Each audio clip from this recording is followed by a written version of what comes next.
जय श्री गणेश, जय श्री राम।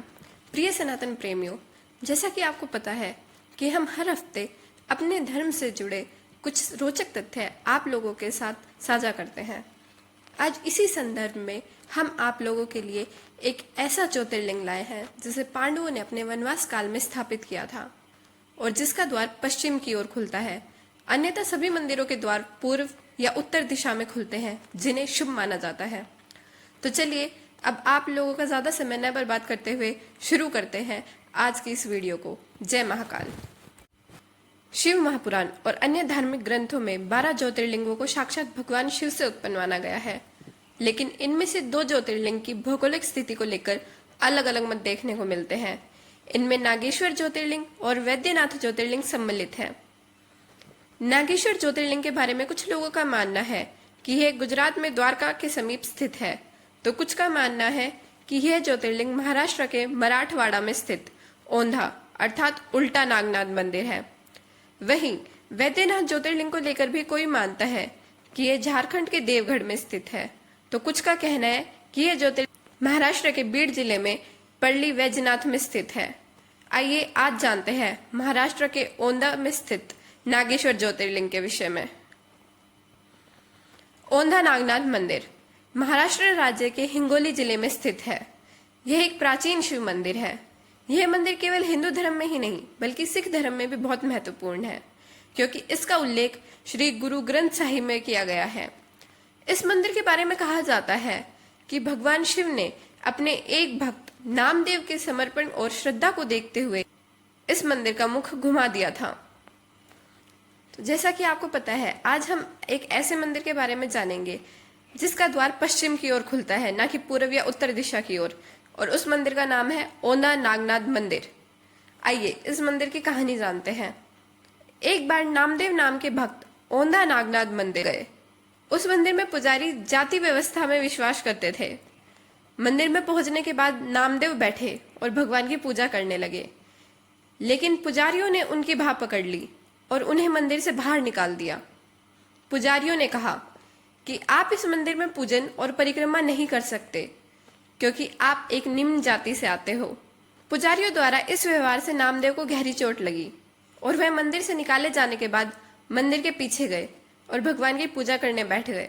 अपनी प्रार्थना में उन्होंने भगवान शिव से विनती की कि भगवान, मैं आपके मंदिर आया और पुजारियों ने मुझे आपका पूजन भी नहीं करने दिया। उनका कहना है कि मैं एक छोटी जाति का हूँ, इसलिए मैं अपना कंबल उठाकर मंदिर के पीछे बैठकर आपका पूजन कर रहा हूँ। भगवान, आप मुझे कभी मत भूलना। अगर आप मुझे भूल गए तो मुझे कौन पार उतारेगा। हे भगवान, मैं आपका भक्त हूँ और आपको सच्चे हृदय से प्रेम करता हूँ। प्रभु, मुझे निम्न कहने वाले लोग केवल मेरा अपमान नहीं करते, वे आपके नियम का भी उपहास करते हैं, क्योंकि मुझे आपने ही इस जाति में जन्म दिया है। मेरे मरने के बाद आपने मुझे स्वर्ग दे दिया, तो मुझे छोटी जाति और निम्न कहने वाला कोई व्यक्ति इस बारे में नहीं जान पाएगा। आप सर्वशक्तिमान हैं मेरे प्रभु। कुछ ऐसा कीजिए कि आपकी शक्ति और मेरी भक्ति पर कोई प्रश्न चिन्ह न रह जाए। नामदेव भगवान शिव से रोते रोते यह प्रार्थना कर रहे थे। भगवान शिव ने अपने भक्त के भावों का मान रखते हुए शक्ति दिखाई और मंदिर का मुख अचानक पीछे की ओर घूम गया। मंदिर का द्वार उसी ओर हो गया जिधर नामदेव बैठकर भगवान भोलेनाथ की पूजा कर रहे थे। तब से लेकर आज तक यह मंदिर वैसा ही है। यह मंदिर प्रतीक है सच्चे भक्त पर शिवजी की कृपा का। उल्टी दिशा में इस मंदिर का द्वार होने के कारण ही इसका नाम ओंधा नागनाथ मंदिर रखा गया।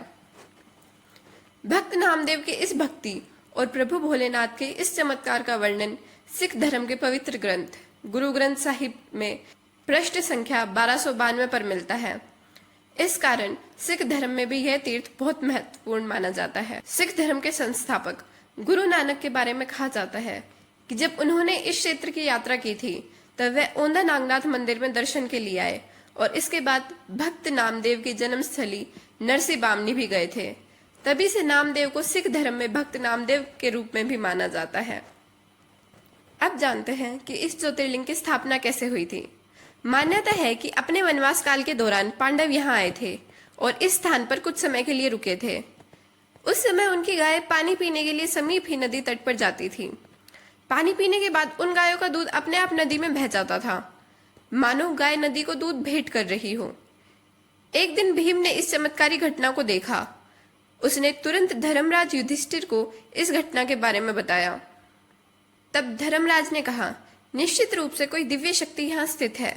तब उन्होंने खोजा तो उन्हें नागनाथ ज्योतिर्लिंग के दर्शन हुए। इसके बाद उन्होंने ही इस ज्योतिर्लिंग को यहाँ स्थापित किया। मान्यता है कि एक समय यह मंदिर 7 मंजिला था और बहुत ही भव्य था, लेकिन हिंदू धार्मिक स्थलों का विनाश करने वाले शासक औरंगजेब की सेना ने इस मंदिर को ध्वस्त कर दिया। तब केवल इसका निचला हिस्सा ही बचा था। इसके बाद इस ढांचे के ऊपर ही देवगिरी के यादवों ने इस मंदिर का जीर्णोद्धार कराया। इसलिए मंदिर का निचला हिस्सा और ऊपर का हिस्सा अलग अलग दिखता है। तो अब बताइए कैसी लगी आपको हमारी वीडियो, और ऐसे ही हमारे हिंदू धर्म से जुड़े और भी रोचक तथ्यों को जानने के लिए सब्सक्राइब करें हमारे चैनल को। वीडियो अच्छी लगे तो लाइक करें। मिलते हैं अगले हफ्ते एक और नई वीडियो के साथ।